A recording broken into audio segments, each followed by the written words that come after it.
How's it going, everybody? Welcome to the channel. As always, if you enjoyed today's video, don't forget to hit that like and subscribe. It helps out. It means a ton. You guys get plenty of fun stuff. And yes, we got chapter 5 of Choujin X today. Super excited about that. We're picking up where we left off with Tokyo versus the Snake Girl. And as I kind of assumed, yeah, she's working for the masked guy. He told her to go look for the beaked Choujin. Said he's probably 16 to 18. She goes, all right, do you want me to nab him? He tells her, depends on his abilities. So if Tokyo ends up performing well, it might not be good. Maybe we don't want to perform well here. But maybe we do, because as we learn very quickly after she snatches him up, this is going to be a test. You perform well, I'm going to take you back. You don't, I'm going to kill you. So maybe he should perform well. Maybe I take that last statement back just a little bit.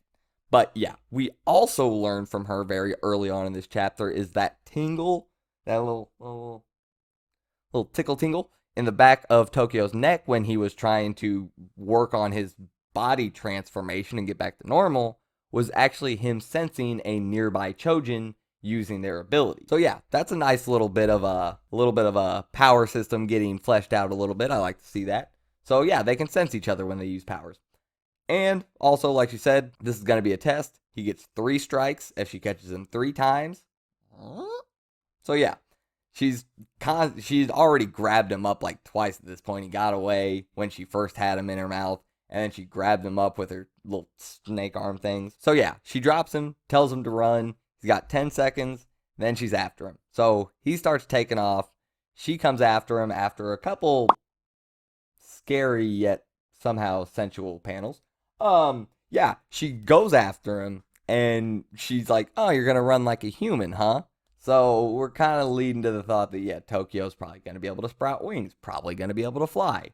That would be dope. If he can transform and manipulate his body the way she can, like a snake, but he can just like morph out wings and all kinds of other stuff, that's going to be dope.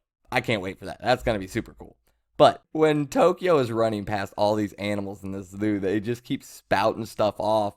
They're like, I got 30 pellets of food on the dude with the beak. Nah, I got 100 on the snake girl. They're literally taking bets on this chase, and I absolutely love it. So she's telling Tokyo, she goes, if you can run 100 meters in 15 seconds, that's 24 kilometers per hour. How fast do you think I can go? He's like, 30, 30, 30. She goes, wrong. The Black Mamba can move at 15 kilometers an hour, but in this mode, I can go 3 times as fast, 45 kilometers per hour, and she catches him like that. Because, yeah, he's not outrunning her at the pace he's going, not even close. So she lets him go. That's strike 1. He takes off again, gets another 10 count, and he starts thinking to himself, I'm not a good runner. Starts thinking back to the past in a track meet. He got his team into dead last in a relay race before handing off to Azuma, and Azuma ends up winning. Starts thinking about how fast Azuma is, how good of a runner he is. By the time he even gets done with this remembering, this flashback, he's pretty much already caught again for strike 2. So she's dropping him, and she has her snakes bite him and inject him with a neurotoxin that's going to make his limbs basically go dead here in like 30 minutes or so or whatever. And he just starts screaming out for somebody to help him. And this one, she just starts talking smack. Well, maybe not, because I mean, she's talking a lot of truth.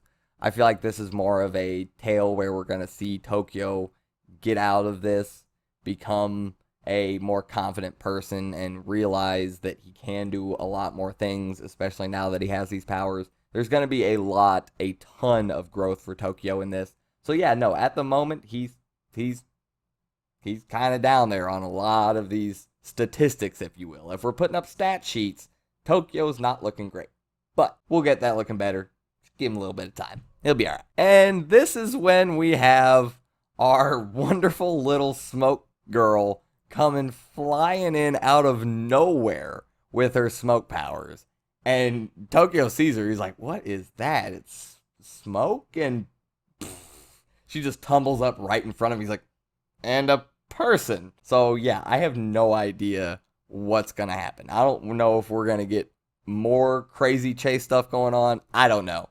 I'm all for it, because I have absolutely zero idea of what is going to happen next time. I don't know where it's going to go. So I'm in for it. I can't wait. This was a fun little chase chapter. This actually felt kind of like the inverse of chapter 2 almost in a little bit, where it was a chase scene, but obviously this is one of the more serious chapters compared to one of the more lighthearted chapters. So yeah, you get that kind of dichotomy in this in chapter 2, where one was a lighthearted chase, one is a little bit more serious chase.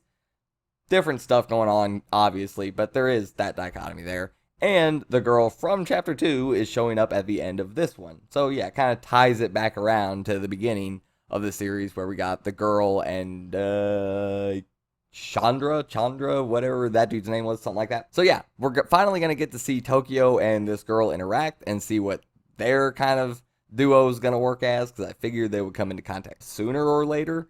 These might be the two like main characters of the series. Ozma might be tagging along with Tokyo, kind of. Yeah, we never know. So, I enjoyed. It was a fun chapter. I hope you guys enjoyed it. I hope you enjoyed the video. If you did, don't forget to hit that like and subscribe. And I'll see you down below in the comments, and I'll see you later. I'm out.